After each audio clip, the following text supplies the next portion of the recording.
Pada zaman dahulu kala, hidup seorang raja yang bernama Kertamarta. Ia memimpin sebuah kerajaan yang makmur dan sentosa. Kerajaan tersebut adalah Kerajaan Daha. Raja Kertamarta mempunyai dua orang putri yang cantik, bernama Candrakirana dan Dewi Galuh. Mereka hidup berbahagia dan serba berkecukupan. Suatu hari, Raja memanggil Candrakirana. Raja ingin agar Candrakirana segera menikah dengan Pangeran Inu Kertapati. Candrakirana sangat senang. Ia menerima lamaran Pangeran Inu Kertapati. Tetapi, Dewi Galuh juga menyukai Pangeran Inu Kertapati. Ia ingin Pangeran Inu Kertapati menjadi suaminya. Dewi Galuh pun gelap mata, hingga akhirnya ia pergi ke kediaman nenek sihir dan meminta bantuannya untuk membuat Candrakirana menjadi sesuatu yang menjijikkan dan mengerikan, sehingga dijauhi oleh Raden Inu.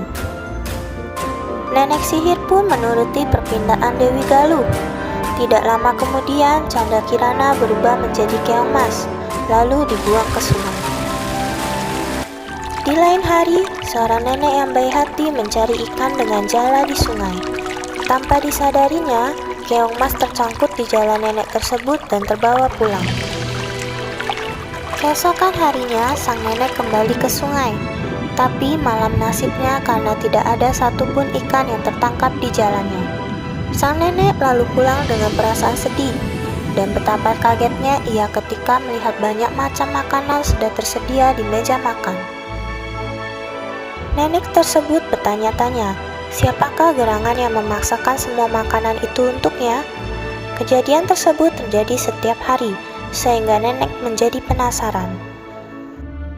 Pada suatu pagi sebelum pergi ke sungai, nenek mengintip apa yang terjadi di rumahnya. Betapa kagetnya ia melihat keong mas berubah menjadi wanita cantik. Ia pun pergi menyapa wanita cantik tersebut. "Siapakah kamu, wahai putri cantik, dan dari manakah asalmu?" "Aku adalah putri kerajaan Daha yang disihir menjadi keong mas oleh nenek sihir utusan saudaraku karena merasa iri kepadaku." Setelah menjawab pertanyaan nenek, Candrakirana berubah kembali menjadi keong mas. Sementara itu, Pangeran Inu Kertapati ikut mencari Candrakirana. Ia mencari sampai ke pelosok desa. Saat sedang kelelahan, ia hendak meminta minum kepada salah satu warga.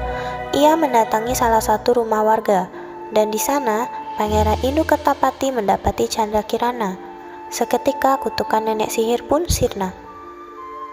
Akhirnya Pangeran Inu Kertapati membawa Candrakirana kembali ke istana. Nenek yang menolongnya pun dibawa serta. Kemudian, nenek sihir yang menyihir Candrakirana serta Dewi Galuh dihukum oleh raja. Candrakirana dan Pangeran Inu Kertapati pun menikah. Mereka hidup bahagia selamanya.